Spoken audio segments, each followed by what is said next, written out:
Hi, ladies. Hi, guys. We're going on the cruise ship.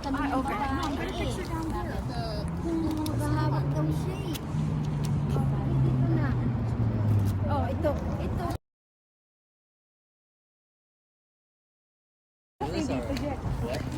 Ang aking nakarating dito? Yeah. Andiyan pala ang Siberian Trans. What's that? Trans-Siberian Orchestra ang palabas. Hi, ate! Yeah, I gave you all my food.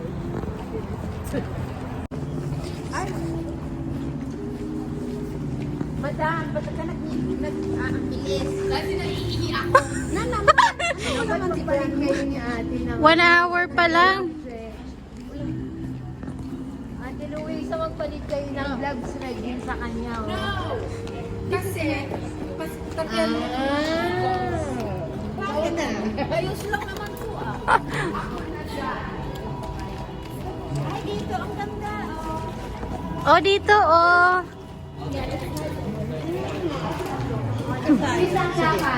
Yeah, I have one.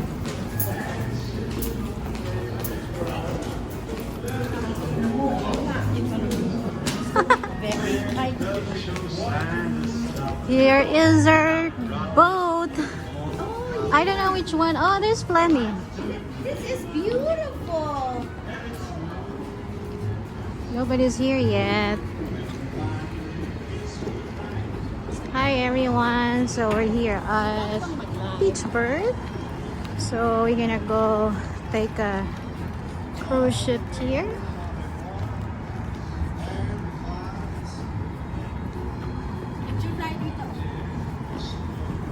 Hi ate.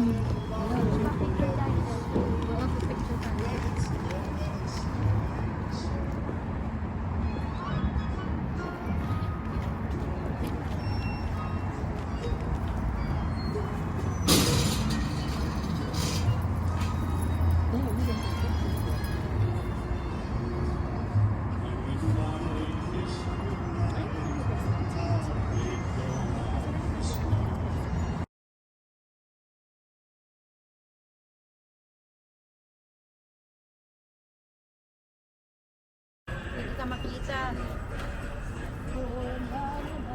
Like ko lang. No.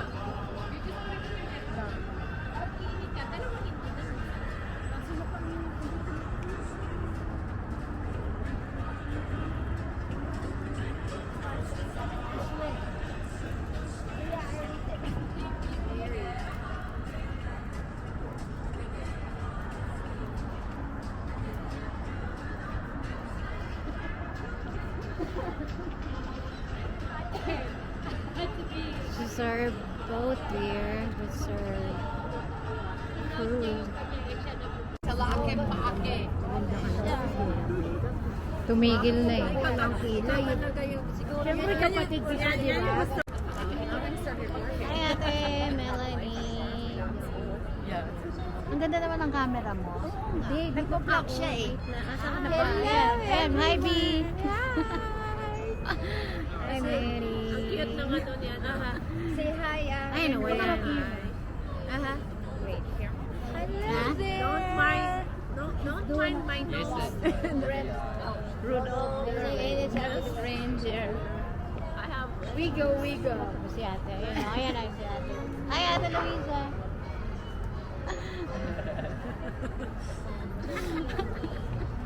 Ulitin mo nga. Sige. Yung pala naiihila. Ay, narinig. As an in here, you just have to be. Green ako kasi green ang last name. Sabay ganun eh. Hindi naman ako magdadrive. Red ako. Can I sit on the end?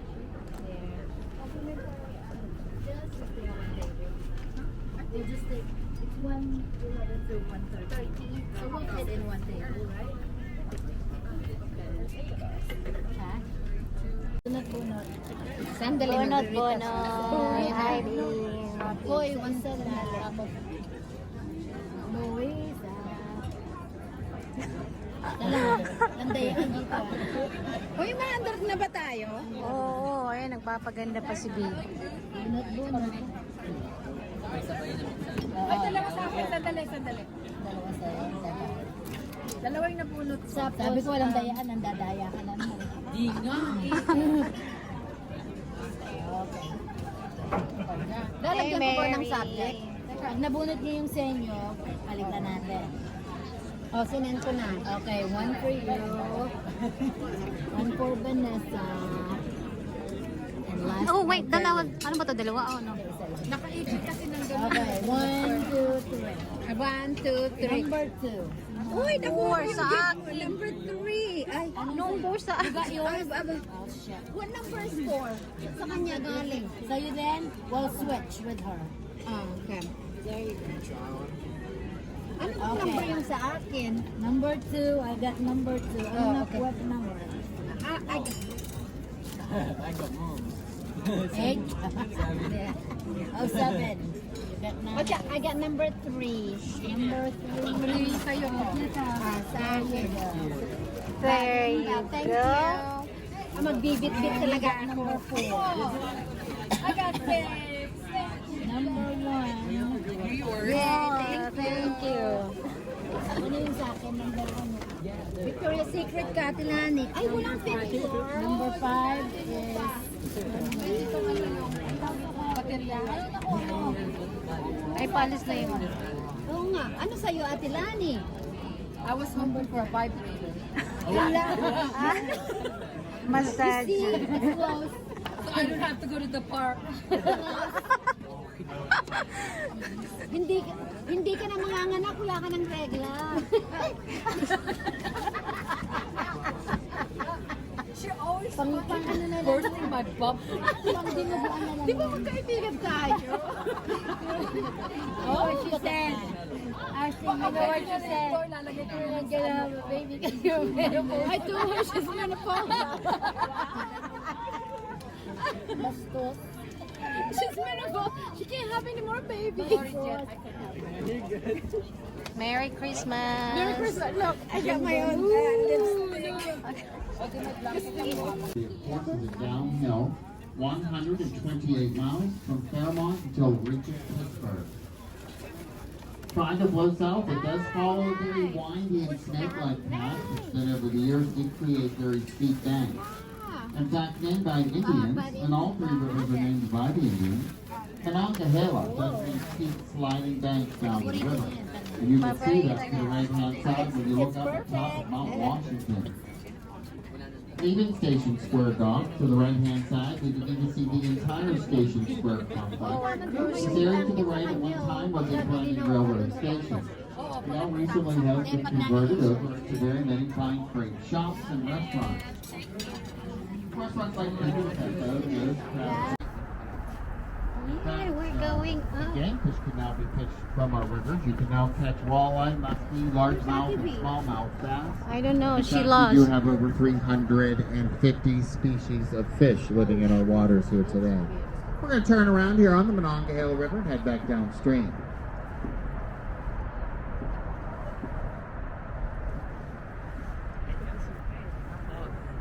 Madilim ang picture. Mag-video na lang tayo.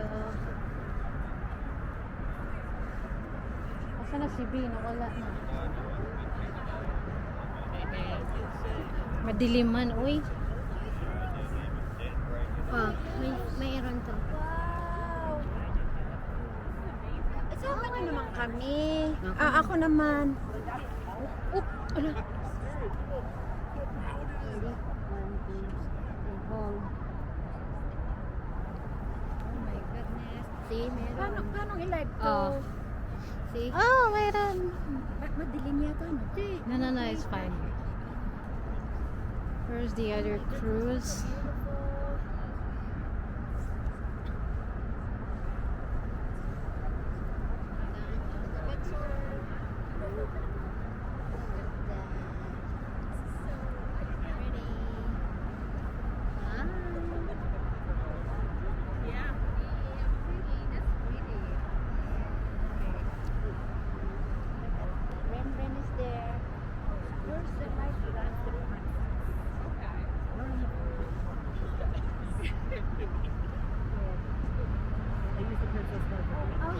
Cruises. We're in the Philippines because they're always dancing around. I know, right?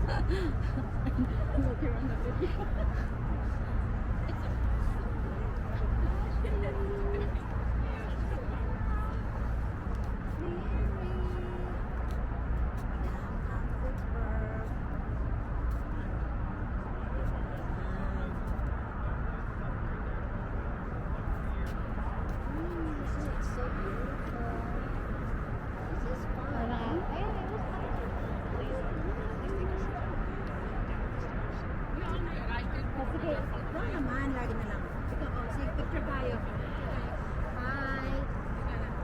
Siya matagal light to. What's up?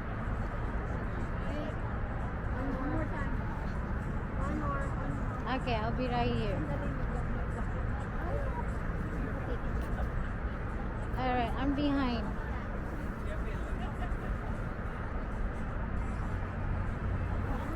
As we once again are passing underneath Pittsburgh's oldest bridge, the Smithfield Street Bridge.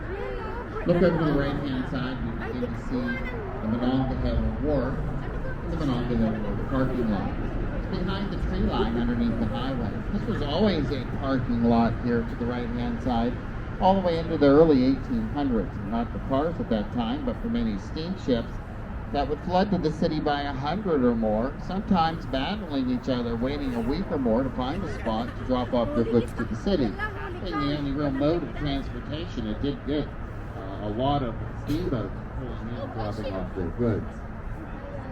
In fact, one of the very first industries in Pittsburgh was actually steamship building, and the very first stern roller was built there to the right-hand side in 1811, called the New Orleans, built by Nicholas Roosevelt.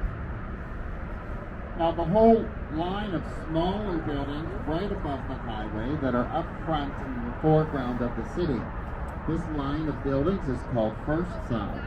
These are all protected by the Parks and Landmarks Foundation and the city to show you what some of the earlier buildings would look like.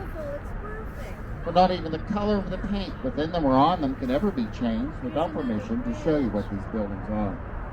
They were there during the steamship era. In contrast to these, you'll see the tall building looking like a castle on the top, all the panes of glass, and that is the PPG building, or Pittsburgh Plate and Glass. This does have over 19,750 panes of glass within it.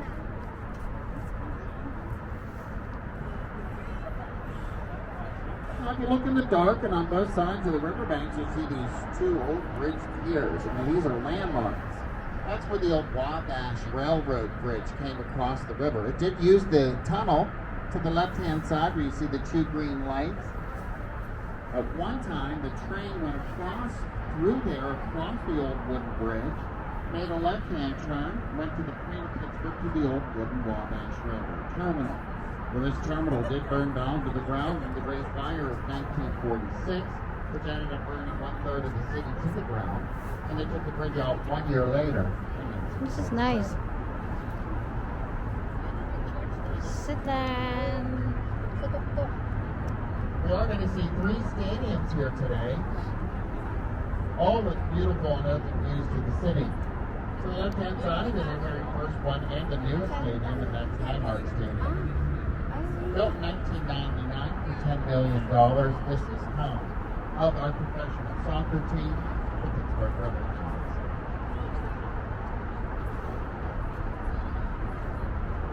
Directly ahead of us is the very first bridge here on the Monongahela River. It's a very busy bridge with an average of over 150,000 cars per day crossing it. It leads from the South Hills. It goes into the downtown district of New North Hills by our new 579 expressway. This is a very busy bridge with an average of over 150,000 cars per day crossing it.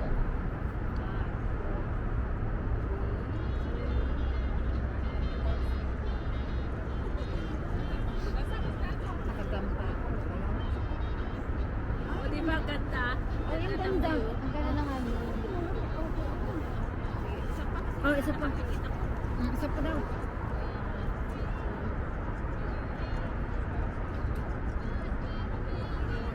So, tignan mo. Maganda naman ako. Ayan, maganda pa rin. Maganda pa rin. Maganda pa rin.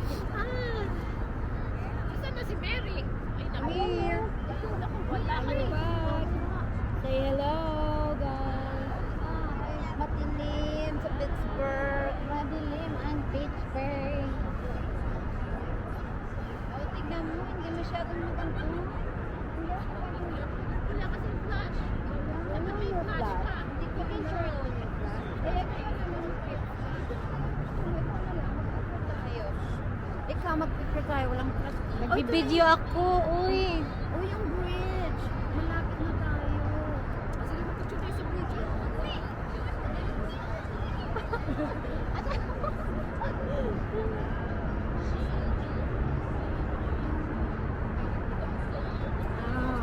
Ayan na yung... Ang laki, oh.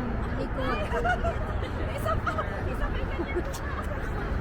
Eh, sa likod, te. Sa likod. Ano? So, yun na yung bridge. Ito sa likod, oh. Our busiest red. Ay, ganda. Oh my This is the gosh. very front yard of Park. Ay, look at the 36 acres in the front yard. It's all the floor. We're under the bridge. Ate, stay dito, te, para pagdagpa sa pin. We'll also begin to see our Christmas tree lit up on lights. Summertime. A lot of social events go on. The annual Rivers Regatta, Rivers Arts Festival, and the concerts in the summer. Those are all great.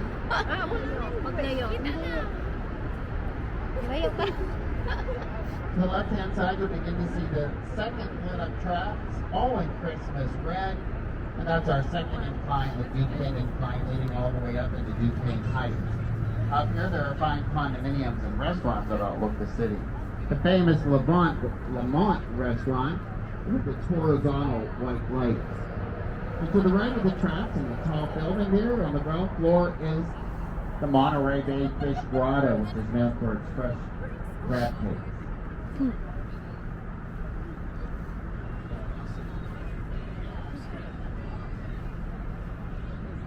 We are now reaching a very interesting and strategic point here on all three rivers. We are now about to leave the Monongahela River. We're going to make a right-hand turn here and straight through the Ohio River. So we make our turn and into our third river already, would be the Allegheny. This is where the Monongahela River and the Allegheny both meet at Pittsburgh's point to form the Ohio River, which is flowing now downstream ahead of us. You see to our left as we make our turn. The Ohio River starts at the very tip of the point at mile 0. It flows directly ahead of us 981 miles all the way to Cairo, Illinois, where it enters into the lower Mississippi. The Mississippi River then roughly flows another 1,000 miles into the Gulf of Mexico.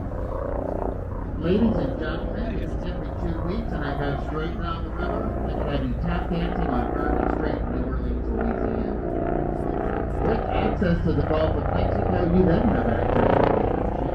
Just simply go from Florida to the Atlantic. So across the Gulf of Mexico to Panama and now to the Pacific. Now they can accessible to anywhere in the world. In fact, roughly an average of 30 million gross tons of freight travels over our waterways every year, making Pittsburgh the second largest inland waterway port, second to New Orleans, Louisiana. Our second stadium this evening is directly out of us, looking right into Acrisure Stadium. No, it is not Heinz Field. The name changed after 21 years to this year to Acrisure. It is still home of the 6-time Super Bowl champions, the Pittsburgh Steelers, and this is still now home field to the University of Pittsburgh's campus. The Ohio River is named by Indians, and it does mean beautiful waters. 21 locks and dams on the Ohio keep this river navigable year-round.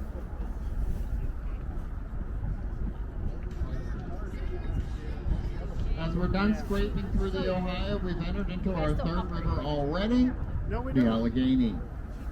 Although this river does flow 325 miles long, it can only be navigated for our very first 72 miles in length, and that's where it comes to East Brady, Pennsylvania.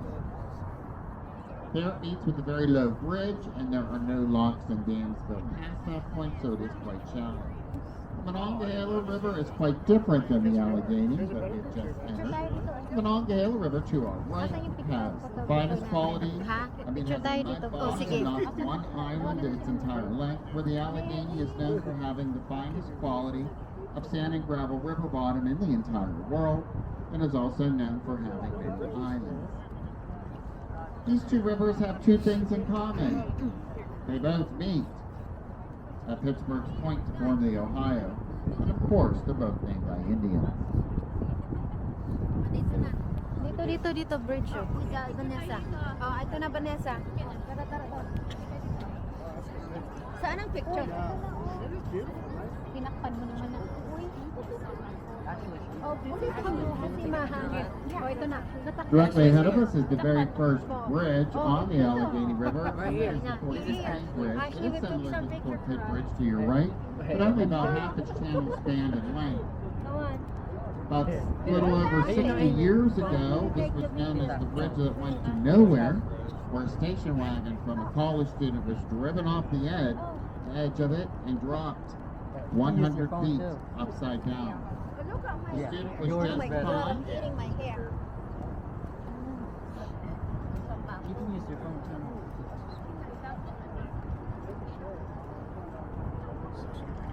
To the left, you'll see this unusual looking skeletal structure or monument. This is known as an inverted lotus pot or flower, which is the Asian symbol for peace. This is our Veterans Memorial. All work done to complete this monument was done by volunteers. I think it looks like a pineapple. Hold on, my hair. I'm eating my own hair. Oh, there's our tree. That's the only part I want to see was our tree.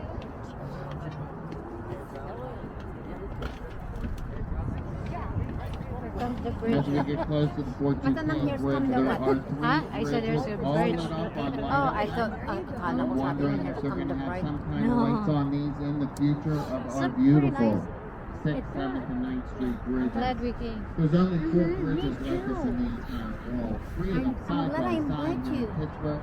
The 4th river crosses the Rhine River in Cologne, Germany. They're the lowest bridges in the city, Nice to look at. and they are Nighttime. quite interesting. They're made from the same set of plans. I don't have to watch my head. Alam mo The yung first bridge is 2 inches lower than the 85. other 2. The renamed for local Pittsburghers, such as the first bridge is the Roberto Clemente Bridge, leading to the left, into our 3rd stadium, PNC Park. A beautiful, quaint stadium, very close to Another the bridge. banks of the baseball player hits the ball far enough, roughly 425 feet, and ends up in the Allegheny River. There is not one seat that's more than 80 bridge. feet from the grassy field. And a beautiful and spectacular view of the city from PNC Park. The next bridge would be the Andy Warhol Bridge. Walking across it, you'll lead to your left, right into the Andy Warhol Museum, a local Pittsburgher that went to New York, but is now buried here back in the Pittsburgh area, in the Bethel Park area. Known for his Campbell soup labels and just this year, $100 million sale of his Marilyn Monroe. The last bridge would be Rachel, the Rachel Carson Bridge, a local scientist that wrote the famous book Silent Spring. She came up with the pesticide DDT, which was then banned almost. Extincting the bald eagle, where hospital today in we have Pittsburgh. pure bald eagle living within the city limits. We're going to pass underneath these bridges shortly. We'll go all the way out to the very first island, Washington's Landing Island. Enjoy your cruise on behalf of myself and the crew of the Motor Vessel Reckless. We welcome everyone aboard. I would do it. Thank you.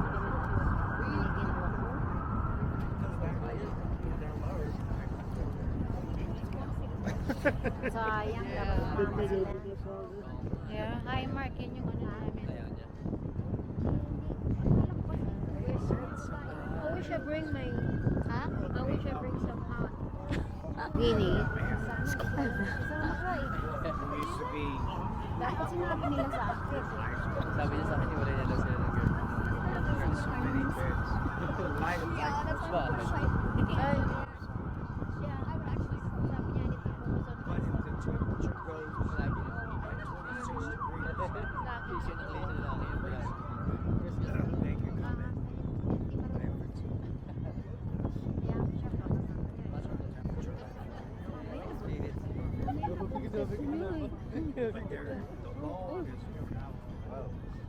Bata mag-isip.